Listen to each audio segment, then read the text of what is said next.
파이널 기름문답 기회날 제37주입니다. 제101문답과 제102문답을 선고하겠습니다. 제101문답, 그러나 우리가 경건한 방식으로 하나님의 이름을 들어 맹세해도 됩니까? 그렇습니다. 국가가 국민에게 요구하는 경우 혹은 신뢰와 진리의 보존과 증진을 위해 필요한 경우 하나님의 영광과 우리 이웃의 유익을 위해입니다. 그러한 맹세는 하나님 말씀에 근거함으로 구약과 신약의 성도들에 의해서 바르게 사용되었습니다. 제102문답, 우리가 성인들이나 다른 피조물로 맹세해야 됩니까? 아닙니다. 합당한 맹세는 진리를 입증하시며 거짓 맹세의 경우에는 형벌하시도록 내 마음을 다 아시는 유일한 분이신 하나님만을 부르는 것입니다. 어떤 피조물도 이러한 명예를 받을 만하지 못합니다. 예수 그리스도의 사랑하는 성도 여러분, 우리는 이제 제3계명을 특별히 다루는 데 있어서 두 주일을 할애를 하는 것이죠. 지난주 36주가 있었고 이번 주 37주가 있는 것이죠. 물론 망령되 일컫지 말라, 여호와 이름을 망령되 일컫지 말라 그랬으니까 우리말로는 망령되라는 말이 어감이 별로 이렇게 막 금방 다가오는 건 아니죠. 요새 사람들은 망령된다는 말을 안 쓸거래요. 잘 써요. 혹시 그나마 저 같은 연배에 있는 사람들이나 그 이상에 있는 분들은 나이 드신 분들이 망령될 수도 있기 때문에 얘기하기도 하지만 옛날 사람들이 번역을 할 때는 뭐 요새도 크게 다르게 번역을 하진 않을 텐데 이제 망령된다고 번역을 했으니까 우리도 그렇게 쓰는 거예요. 근데 이제 1차적인 뜻은 헛되이 또는 거짓되이 이렇게 부른다 이런 말 쓰는 것이고, 예를 들면은 우리가 아까도 세상적인 정신, 세상적인 어떤 생활 방식이나 세상적인 어떻게 생활한다면 세상 사람들의 가지고 있는 모든 것을 얘기를 할 때 거기에 보이지 않게 마귀적인 것이 있다 또는 사탄적인 것이 있다라고 얘기를 했고, 겉으로 보기에는 뭐 세상 사람들이 다 옳다고 아무리 얘기한다 할지라도 거기에는 반신적이고 반신국적이고 비기독적, 반기독적, 무기독적인 것이 있다라고 이제 말씀드린 것처럼 거짓이라는 근원이 있어요. 헛됨의 근원이라는 게 있는 것인데 그게 이제 일단은 10계명의 제3계명 차원에서 얘기를 한다면 그게 애굽적이다라는 뜻이죠. 그러니까 그 당시로 한다면 애굽 제국이고 또 전 세계를 대표할 만한 세력이고 그게 당대 하나님의 그 언약 백성인 이스라엘 빼놓고는 과연 전 세계라고 해도 과언이 아닌 게 애굽 세력이었기 때문에 이게 만약에 10계명 전체를 다른 말로 얘기한다면 애굽적으로 살지 말라 이렇게 되는 것이고, 그걸 이제 애굽적으로 살지 않는 방식 중에 하나가 이제 헛되이 거짓되이 이제 여호와 이름을 부르지 말아라. 만약 그걸 좀 더 실감 있게 말씀드린다면 애굽에서 신 부르듯이 애굽에서 10가지 재앙을 냈다는 게 신들이잖아요. 다 생활신들인데 그 신을 부르듯이 나를 부르지 말아라 이렇게 얘기를 한 거잖아요. 그렇게 부르는 대표적인 이제 신약 교회적인 현실이 있는데 그게 우리말로는 일컫지 말라라고 돼 있어서 어떻든 일컬지 말라는 것은 그냥 부르는 것보다는 훨씬 강조된 표현이잖아요. 그런 맥락에서 만약 영어로 한다면 lift up, 약간 소리를 더 크게 내는 것이든지 소리를 높여내는 거예요. 그러면 신약 교회에서는 당연히 언제 소리를 높이고 언제 소리를 크게 하는가를 생각을 해보면 그 당연히 기도할 때 찬송할 때 하는 거죠. 일상적인 언어는 그렇게 하지 않잖아요. 이런 거 나도 아까도 시편에 대한 간단한 제가 설명을 드렸지만 노래를 하면 자꾸 감정이 들어가고 평소에는 막 감정 있게 얘기하진 않아요. 굉장히 상당히 냉철하게 얘기하기도 하고 지성인답게 얘기하기도 하고 못 배운 사람도 상당히 이제 점잖게 얘기를 하는 것인데 그 노래를 부르면 자꾸 자기 감정이 거기에 이입이 되고 뭔가 이렇게 자꾸 그 흥을 타는 경우가 없지가 않은데, 특별히 이렇게 똑같은 소리가 아니고 좀 더 강화된 소리, 좀 더 이렇게 큰 소리, 높은 소리가 날 때는 종교적인 행위를 할 때다. 그건 이제 애굽적인 삶에 현저하게 많아요. 그러니까 애굽의 이방신을 섬길 때 이방신들의 종교 행위는 무조건 소리를 크게 하는 거고 소리를 강하게 하는 것이죠.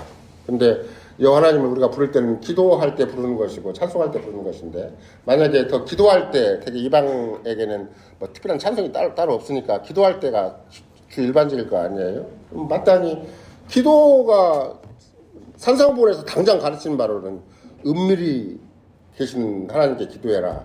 절대 공중 앞에 떠들지 말아라.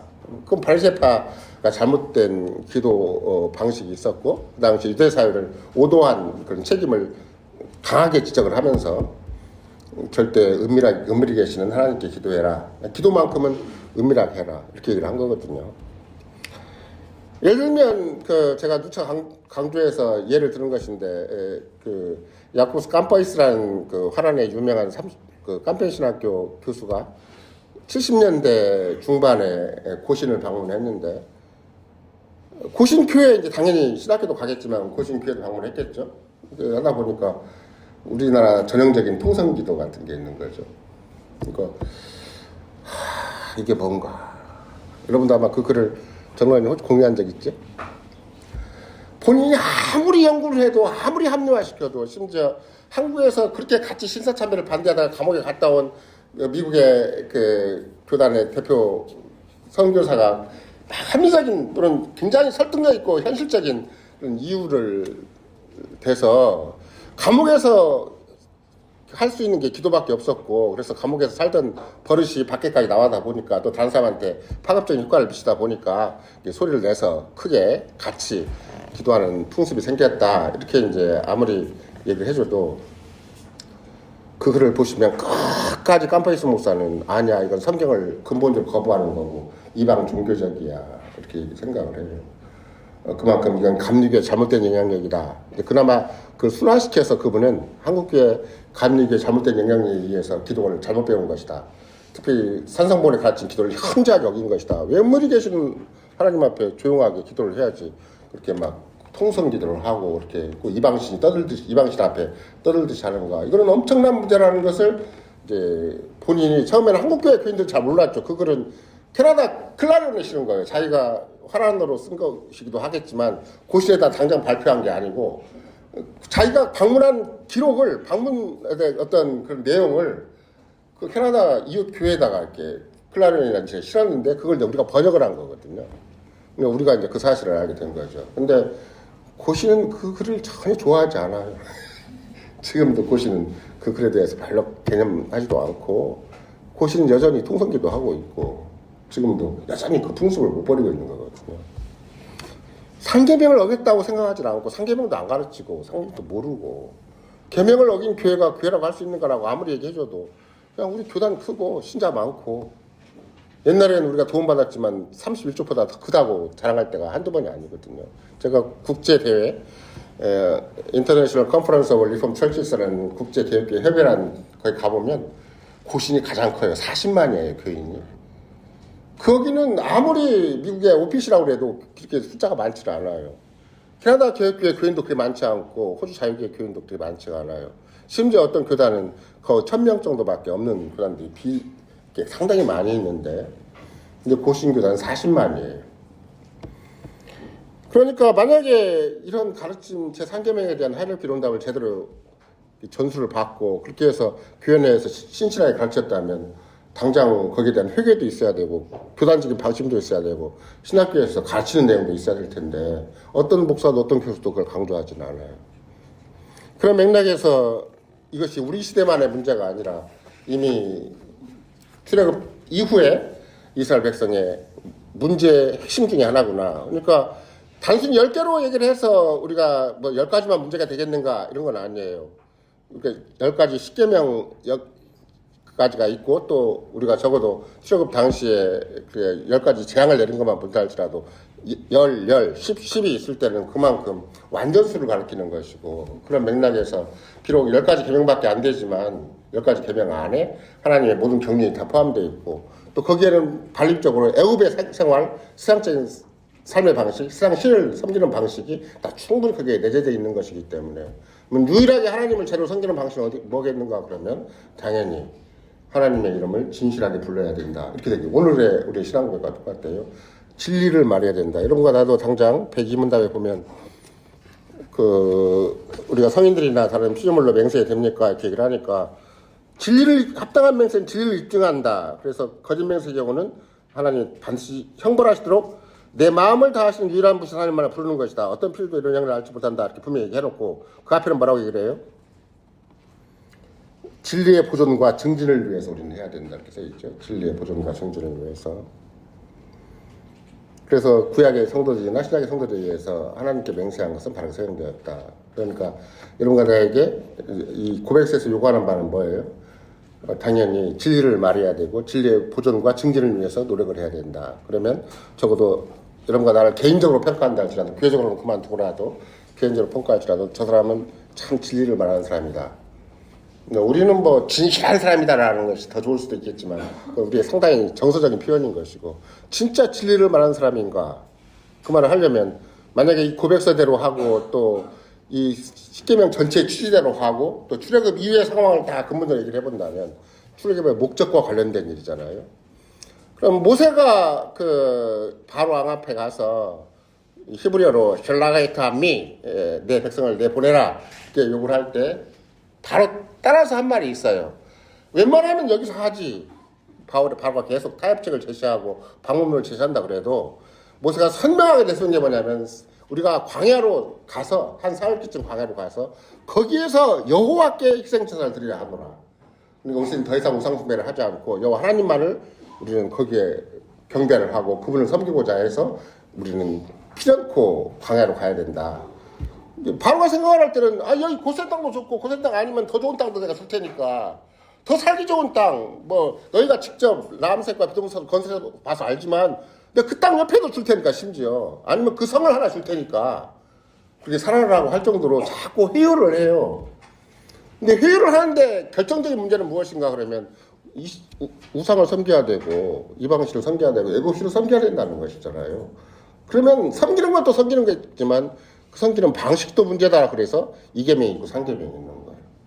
섬기는 이방신 섬기는 거, 생활신 섬기는 것은 애국신 섬기는 것은 일계명에서 그만한 것이고 그 섬기는 방식도 이계명 자기를 위해서 섬기는 방식을 자기가 알아서 결정하면 안 되는 것이고 더욱다나 어떤 종교적인 행위를 통해서도 여호와 하나님의 이름을 이방신과 똑같이 부르는 방식으로 불러서는 안 된다. 여호와 하나님은 모든 걸 다 하신다. 전지전능하시고 은밀히 계신다. 너에게 인격적으로 상대해 주신다. 이방신은 절대 인격식이 아니죠. 국가 행사적이고 단체적이고 막 사람이 많이 모일수록 더 신이 응답을 잘해요. 이방신은. 여러분과 내가 한국 기독교를 가만히 보면 지난번에도 한번 동성애 문제 때문에 저쪽 축구장인가 어디에서 교단 초월해서 한번 모인 적이 있잖아요. 기독교 전체가. 그때는 합신, 총신, 고신 뿐만이 아니에요. 웬만한 다른 뭐 우리가 이단이라고 생각하는 종파가 다 모여가지고 한 목소리를 낸 것이 있는데 그걸 보는 순간 저는 이방신에 그 바알신 모이고 막 뭐가 모여가지고 큰 소리 치고 몸을 자르고 막 그렇게 별짓 다 하는 거나 똑같은 짓을 한국교회가 하는 거구나 이렇게 생각을 할 수밖에 없었던 것이죠. 그런 맥락에서 특별히 종교개혁 당시에는 또 뭐가 문제인가 그러면은 이제 상계명이 가지는 그 탈애국적인 출애국적인 또는 이미 애국적인 사고방식이나 애국적인 모든 생활방식이나 애국적인 종교방식을 다 떠나라는 것이 1계명, 2계명, 3계명인데 그거를 가지고 여전히 그걸 못 보고 쓴 것 중에 하나가 여러분과 내가 생각하는 오전 시간에 구태여 그걸 일일이 제목을 삼아서 얘기한 게 그런 거잖아요. 생활신을 섬기지 말아라. 생활 자체가 우상이 되는 거다. 인생에 먹고 사는 것 자체가 우상이 되는 거다. 이런 거예요. 그러니까 우상은 왜 생기는가 그러면 자기 존재를 위해서 자기 생활을 위해서 생존을 위해서 우상을 섬기는 것이기 때문에 그러면 결국은 주님이 친히 산상보에서 가르친 바는 무엇인가 너희는 네 스스로가 인생을 생존하기 위해서 스스로 근거를 마련하고 스스로 삶의 뭐 자금을 형성한다거나 삶의 어떤 기본적인 자산을 형성하는 건 절대 아니다. 오히려 오늘의 신앙 고백에서는 우리가 그리스도만이 우리의 자산이고 그리스도만이 우리의 삶의 토대고 그리스도만이 우리의 삶의 전부다. 이제 이렇게 얘기를 해야 되는 것인데 그것이 아닌 차원에서는 1계명, 2계명, 3계명이 송두리째 다 무시가 되고 거부가 된다고 생각할 수가 있는 것이죠. 제세례파 같은 경우도 실은 그 제세파의 결정적인 문제는 뭐냐면 자기의 종교적인 감성, 종교적인 어떤 여러 가지 취향이 있어요. 그건 굉장히 크게 생각하는데 성경을 무시한다는 거예요. 그게 종교 제세파의 큰 문제였거든요. 자기의 종교적인 어떤 특성이 약간 있어요. 감성적인 거, 생활적인 것이 있는데 그러다 보니까 자기의 생활적인 경험이나 자기의 공동으로 서로 감성적으로 받아들이는 것, 그 분위기는 끝까지 존중을 하는데 하나님 말씀에 대해서 계명에 대해서는 특별히 생각하진 않아요. 더군다나 여러분과 내가 오늘의 신앙 고백에서 보면 국가가 국민에게 요구하는 경우를 앞에 내세웠잖아요. 그럼 왜 그래요? 그것은 제세례파는 국가를 거부하기 때문에 제세례파는 그 당시 체제 자체를 거부해버려요. 세상 자체를 거부해버려요. 그러니까 제세례파의 특징이 뭐냐면 세상과 격리해서 자기 공동체를 이루겠다는 거예요. 근데 우리는 세상 한가운데서 빛으로 소금으로 살라고 그랬지. 교회를 갑자기 절간처럼 저쪽으로 옮겨서 별도의 세계를 구성하라는 게 아니잖아요. 그건 세상을 지배하는 이치도 아니고 모든 하나님의 피조계를 하나님이 대리 통치자로 위임해 주셔서 피조계를 정복하는 형식으로 지배하는 형식으로 통치하고 다스리는 형식으로 주님 앞에 살라는 것과는 근본적인 배치가 되는 것이기 때문에 기독교를 뭘로 만드는 거예요? 교회를 뭘로 만드는 것인가? 종교로 만드는 1차적인 현상이 어딘가? 제세례파예요.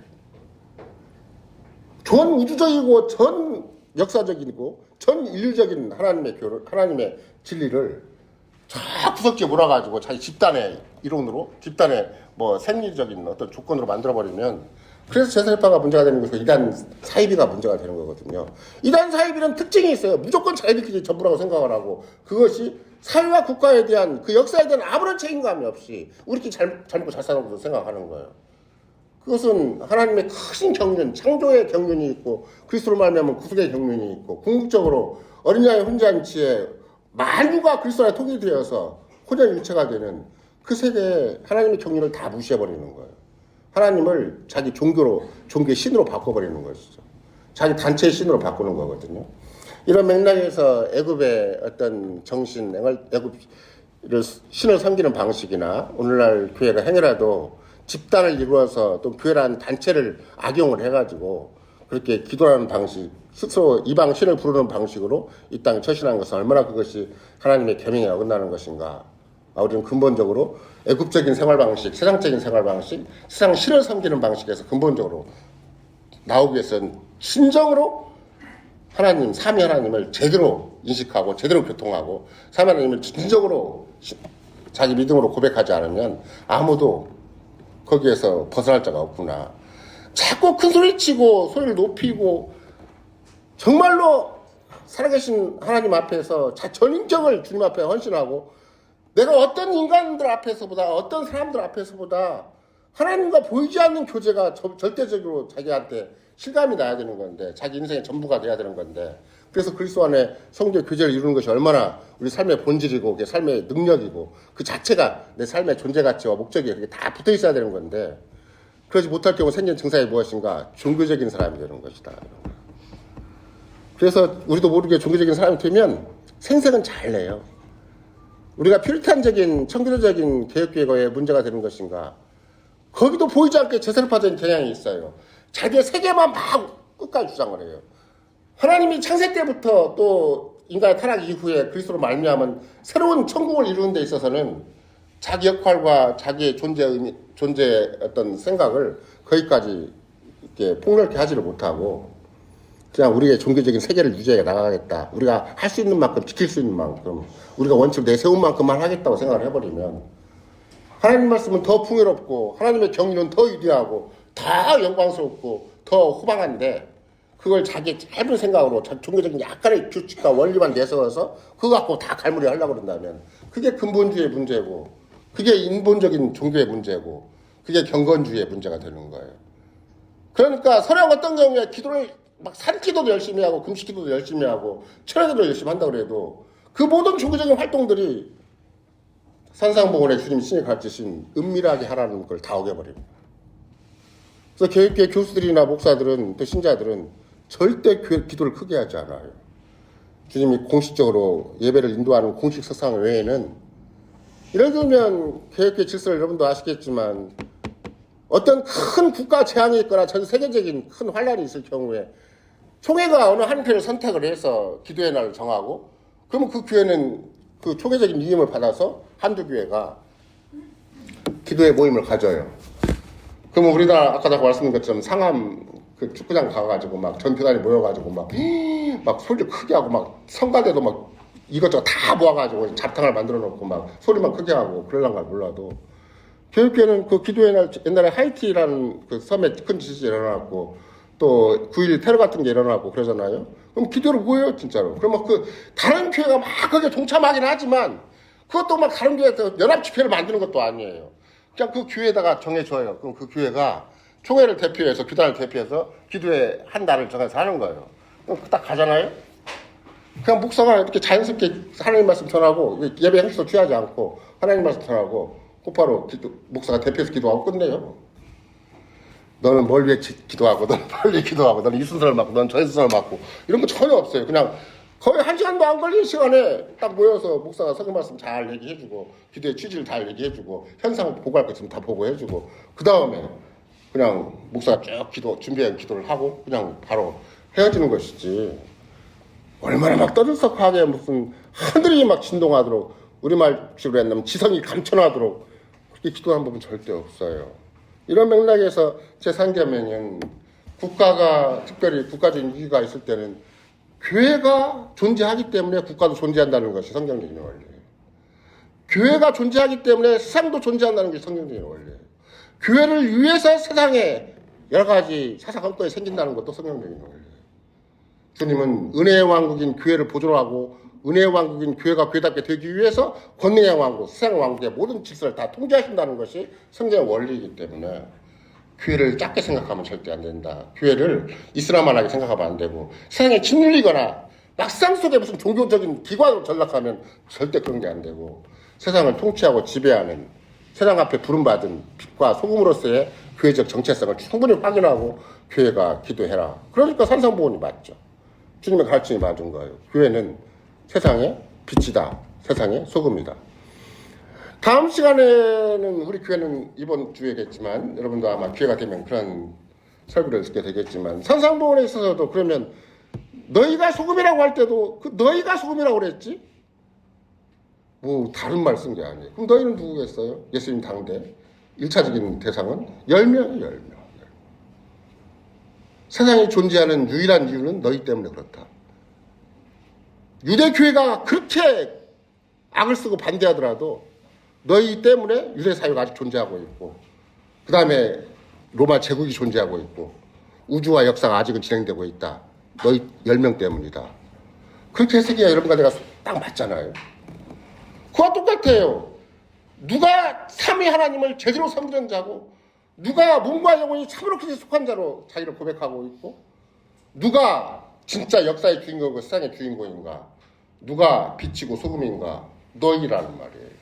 그리스도를 따르는 제자들이고 그리스도의 가르침을 끝까지 받는 사람들이고 진짜 그리스도를 나의 완전한 구주로 고백하는 사람들이고 평생 죽을 때까지 그리스도 아니면 답이 없는 사람들 오직 그리스도만으로 자기 인생에 답을 삼고 사는 사람들 이런 사람들이 세상의 빛과 소금인 것이죠. 그래서 소금이라는 말을 쓸 때는 결국은 결정적으로 그 다음 말이 문제가 되잖아요.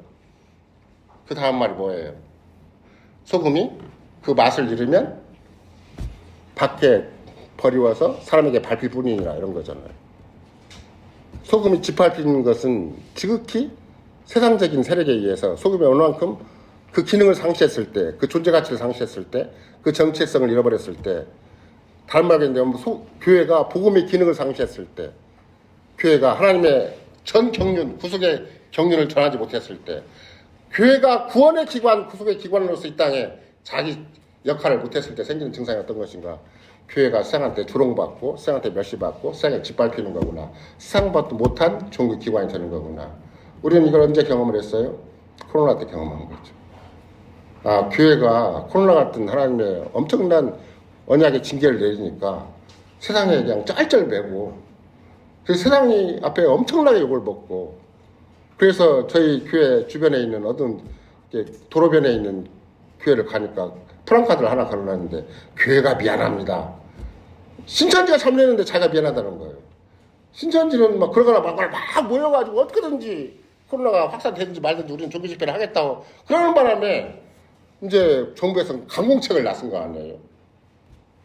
그러니까 이제 교회가 미안하다고 마치 교회가 세상에 대해서 엄청난 자부한 것처럼 오히려 코로나를 극복하는 방식은 주님이 세상에 언약의 징계책으로 온역과 질병과 전쟁을 주신 거니까 주님 앞에 해결을 해야 될 거 아니에요. 주님 앞에 돌이켜서 참 예배를 해야 되고 주님 앞에 제대로 복음 설교를 해야 되는 거고 주님 앞에 제대로 복음 설교와 성례의 시행과 건증을 시행하는 참 교회에서 존재해야 그래서 코로나가 물러가는 거고 그게 교회 때문에 그나마 주님이 심판을 좀 더 유예시켜 주신 거고 조금 더 아직도 어느 맥락에서 본다면 세상에 존재할 이유와 가치를 교회에서 찾아서 주님이 해주신 것이라서 만약에 자유교회나 언약교회, 주원교회가 그런 일을 하지 않았다 그러면 똑같아 휩쓸리는 거예요. 세상만 바라보고 물리적인 효과만 바라보고 겉으로 진행되는 인과관계만 바라본다면 교회 존재 가치가 어디에 있겠어요. 교회는 유일하게 존재 가치가 하늘보다 보내 계신 주님 때문에 있는 거고 또 그분을 이 땅에 보내신 하나님의 아버지의 독특하고 섬세하고 자상한 섭리의 손길 가운데 있는 거고 당신의 영이신 성령께서 한사코 우리가 아무리 세상에 허덕이고 아무리 내 본성 때문에 하루도 몇 번씩 넘어진다 할지라도 성령이 절대 떠나지지 않고 당신의 백성을 끝까지 붙잡고 있고 끊임없이 빛을 주시고 끊임없이 새롭게 해주시고 끊임없이 그리스도에 속한 존재임을 확인시켜 주시고 끊임없이 그리스도의 지체인 것을 계속 강화시켜 주시니까 그래서 성령께서 지금도 우리 안에 내주하시고 우리를 성실의 전로 삼으신 것이기 때문에 세상이 그래도 아직은 유지하고 있는 것이지 그렇지 않으면 참 교회가 없고 참 신자가 없고 참 그리스도인이 없으면 세상은 진짜 같이 망하는 거예요. 어느 때처럼 노아 후스 때처럼 유일하게 교회가 존재하니까 아직도 세상은 존재할 이유가 있고 존재할 근거가 생기는 것이지 우리가 뭐 세상에 막 존재해야 교회가 존재하는 건 절대 아니에요. 이런 맥락에서 제3계명은 오히려 본질적으로 우리에게 뭘 가르치는 것인가 천국의 원리가 무엇인가 잘 생각하고 살아라. 하나님의 통치 원리가 무엇이고 그리스도의 통치 원리가 무엇이고 그리스도의 은혜의 세계, 구속의 세계, 재창조의 세계 이 사랑과 은혜의 세계가 뭔지를 잘 알고 거기에 일심전력해서 절대 좌고우면 하지 말고 믿음으로 살아라. 이런 것이 제3계명이 우리에게 현장에 거친 내용이 되는 것이죠. 따라서 여러분과 제가 뭐 단순히 얘기를 할 때 서약 하나 지키는 것이고 맹세 하나 잘 번복하지 않는 것이고 그렇게 얘기를 하지만 의외로 옛날 종교개혁자들도 특별히 여기에 대해서 현실적인 얘기를 이제 제세파 때문에 이렇게 저렇게 얘기도 하지만 특별히 국가를 국가답게 인정을 하는 것도 굉장히 중요하다. 왜 국가가 존재하는 이유와 목적이 교회 때문에 존재한다. 교회 예배 때문에 존재하는 것이고 교회가 교회답게 복음을 증거하기 위해서 교회가 세상에 존재하는 세상이 그걸 도울 의미가 있고 국가가 그걸 반드시 보호할 의미가 있으니까 국가가 존재하는 것이지 국가가 홀로 존재 가치와 존재 의미를 갖지를 않아요. 이런 맥락에서 이제 우리가 벨식 신앙고백서 37항에서도 그 분명히 선언을 하고 있고 또 로마서 13장에서나 기타 여러 곳에서 충분히 바울서도 가르친 바가 있는 것이죠.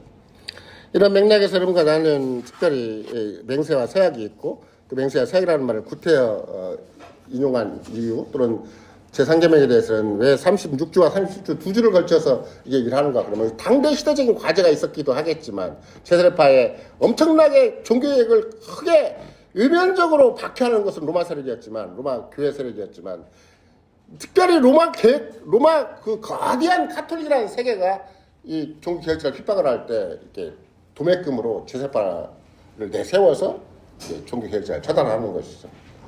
그러니까 우리는 제사례파가 아니다는 것을 강력하게 천명하기 위한 것이 37항이에요. 겉으로 보기에는 뭐 그게 피냄새도 안 나고 그렇게 개혁자들이 살아남기 위한 신앙 고백이라는 것이 별로 태가 안 나겠지만 제사례파를 강력하게 근본적으로 다르다는 입장을 천명하기 위해서는 우리는 국가를 인정한다. 그게 국가에서 서약을 요구하면 응해라. 또 믿음으로 응하고 적당히 응하지 말고 정말 국가의 한 시민으로서 건강한 시민으로서 합당한 시민으로서 자기 태도를 취해라. 이것이 강력하게 37항에 전제되어 있어요. 그러니까 이런 거라도 대한민국 정부를 무시하는 게 아니고 대한민국 체제를 무시하는 게 아니에요. 다만 교회를 위해서 주님이 쓰시는 도구가 되는 거니까. 우리의 연약함 때문에 또 우리의 부패성 때문에 주님이 국가의 모든 공직자를 그렇게 주님이 종으로 삼아주시는 거잖아요. 그런 차원에서 여전히 우리 안에 있는 여러 가지 부패성이나 약함 때문에 악함 때문에 국가가 주님이 우리 이후에 권위자를 세워주신 만큼 그런 맥락에서 제3계명은 절대 국가를 함부로 부인하지 말아라. 세상을 함부로 살지 말아라. 오히려 우리는 세상을 지배하고 정복할 만한 얼마든지 세상이 존재할 이유와 근거가 우리 안에 있는 만큼 더 적극적으로 주님을 섬기고 더 적극적으로 주님 섬기라는 방식대로 주님이 친히 계시한 방식대로만 주님을 섬겨라. 그래서 교회를 교회답게 세우고 전혀 세상과는 눈꼽만큼도 섞지 말아라. 어떤 방법론도 세상과 섞지 말아라.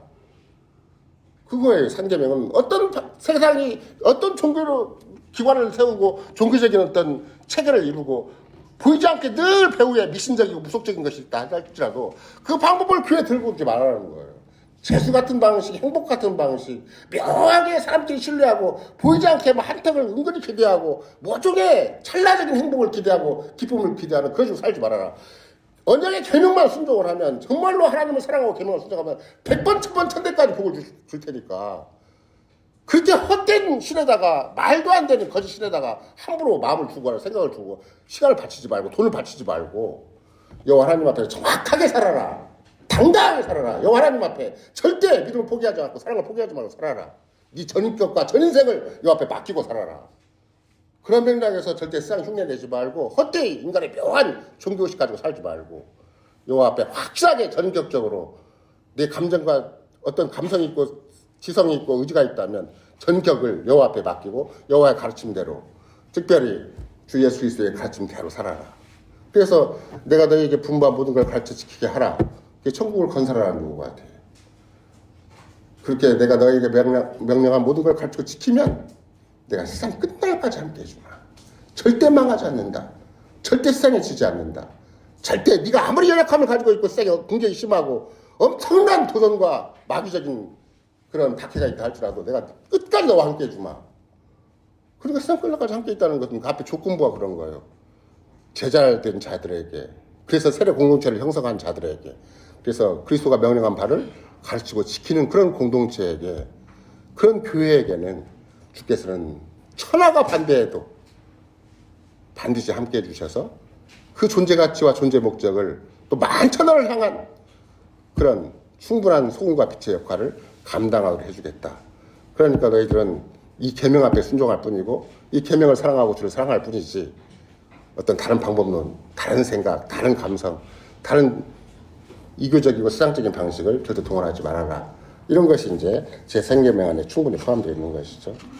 결국은 종합적으로 뭐가 되겠어요? 종합적으로는 주께서 가르쳐준 기도, 첫 번째 기도예요. 이름을 그렇게 여기시오며. 그러면 거기에 대한 여러분도 나중에 이제 이번은 7주니까 10개명 다 끝나고 그 다음에 주기도문을 처음 들어가서 그 다음에 나오는 계명이니까 몇 번째겠어요? 몇 주? 이름이 그렇게 여긴 받으시오며가 몇 주예요? 그러면 앞으로 적어도 계산한다 할지라도 한 10주 이상이 지나야 될 거 아니에요? 10주 지나서 어쩌다 한번 배우고 또 지나갈 문제가 아니라 그만하려고 그래요. 우리는 계속 하늘 필요 온 답이 머릿속에 팽팽 돌고 있어야 돼요.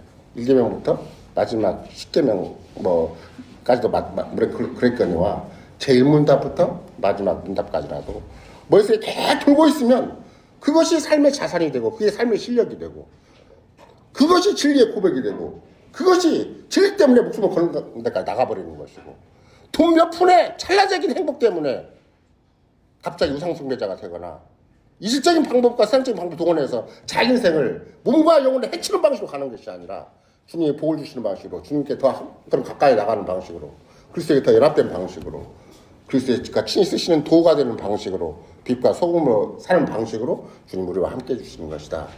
그러니까 우리는 절대 이 계명을 놓지 말고 이 기도를 놓지 말고 살라.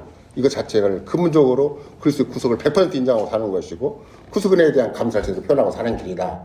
그러니 계명 앞에 함부로 살지 말고 계명 앞에 더 신실하게 우리의 전인격을 거기에 맞춰 살아라. 이런 것들이 우리는 이제 3계명을 가지고 설명하는 것이지만 그냥 3계명만의 문제는 아니고 1계명, 2계명, 3계명이 종합돼서 4계명까지 연속되어서 하나님께 합당한 하나님이 정한 방식대로 하나님이 정한 계시와 계명에 따라서 이 땅을 사는 방식을 지금 신이 우리에게 가르치신 것이죠. 그래서 여러분과 나도 제가 늘 우리 교인들과도 강조를 하지만 아침에 일어나면 아침 기도가 있잖아요. 그럼 아침 기도에 맨 처음에 뭐라고 가르쳐요?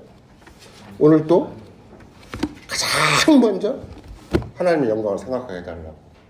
내가 해라도 세상을 의지하는 방식, 인간을 의지하는 방식, 나를 자랑하는 방식, 내 세계를, 내 삶을 내가 스스로 보존하는 방식이 아니라 무조건 이것이 하나님을 기쁘게 하는 방식인가, 이것이 하나님을 섬기는 방식인가, 이것이 피조물을 의지하지 않고 정말 제일계명을 지키는 방식인가, 이걸 고민하면서 오늘 하루도 살아라는 말이지. 하루도 가만히 내가 믿음을 가지고 적극적으로 활동하지 않으면 나도 모르게 세상 쪽에 슉슉 들어가니까. 왜? 우리 DNA나 유전자가 근본적으로 세상적이라고 그랬잖아요. 마귀적이라고 그랬잖아요. 그러니까 주님이 주신 새로운 생명을 가지고 참 회개, 정말로 성령을 의지해서 살지 않으면 계명이 귀찮아요. 계명이 부담스럽고.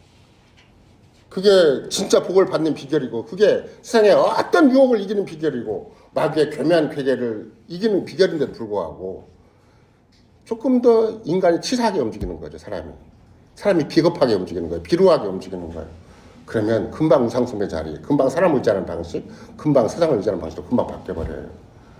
살아서나 죽어서나 또는 사사건건마다 내게 주어진 모든 삶의 영혼 속에서 난 나의 것이 아니요 내 몸과 영혼이 그리스도의 것이다. 그리스도의 소유다. 이걸 고백하는 것이 진짜 승리고 진짜 인생의 보배로운 가치고 그게 존재 목적이다. 이런 것을 제 삶의 통해서도 충분히 확인할 수가 있습니다. 아멘.